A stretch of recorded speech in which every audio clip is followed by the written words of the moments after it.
Sezona, ki je pred nami, bo sigurno vznemirljiva in uspešna. Gospa Marinka Poštrar, ki je imela v rokah škarje in platno, morda midve poveva, kaj lahko pričakujemo, kaj nas čaka v sezoni 2018-2019.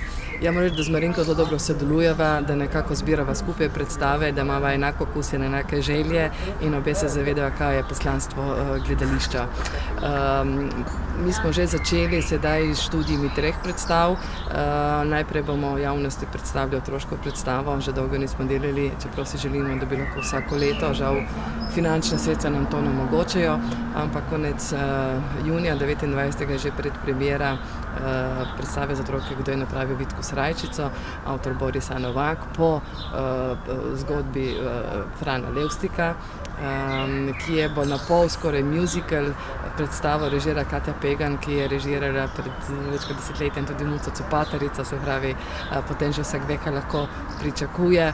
Verjamem, da bo predstava privabila v naše gledališče ne samo otroke, ampak tudi odrasle. Ima veliko povedati vsem nam, predvsem o solidarnosti in o tem, kaj se da s sodelovanjem doseči. Mislim, da je tako tudi en moralni nauk pravljice zelo potreben v tem času.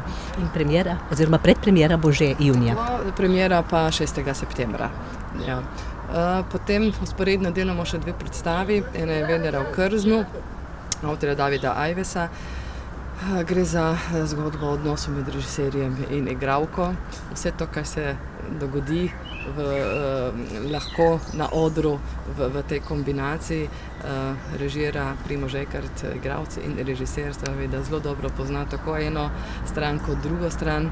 Mogoče se ga bojo obiskovalci spomnili po predstavi Marlene Dietrich, ki je tukaj režiral, tako da verjamemo, da bo predstava zelo izzivalna.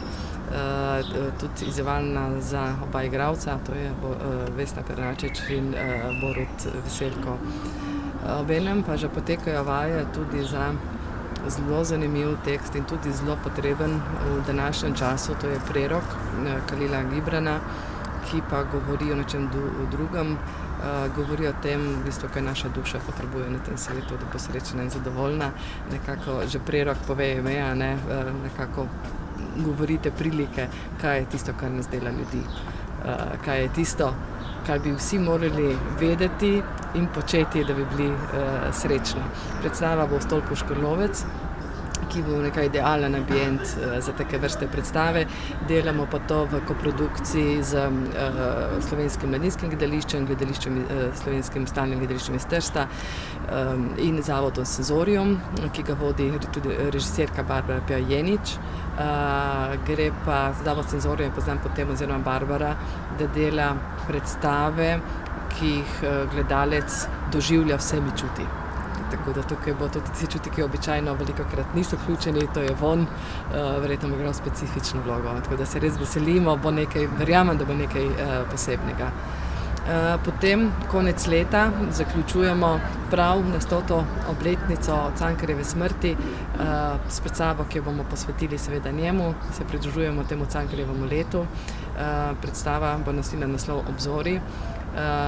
Ne gre za uprizoritev njegovega klasičnega dramskega teksta, ampak bo režiser Živa Divjak iz mlajše generacije režiserjev zelo uspešnih, bo nekako združil nekaj njegovih črtic in iz tega naredil predstavo. In verjamem, da nas čaka tudi eno posebno doživetje in posebno doživetje Cankarja.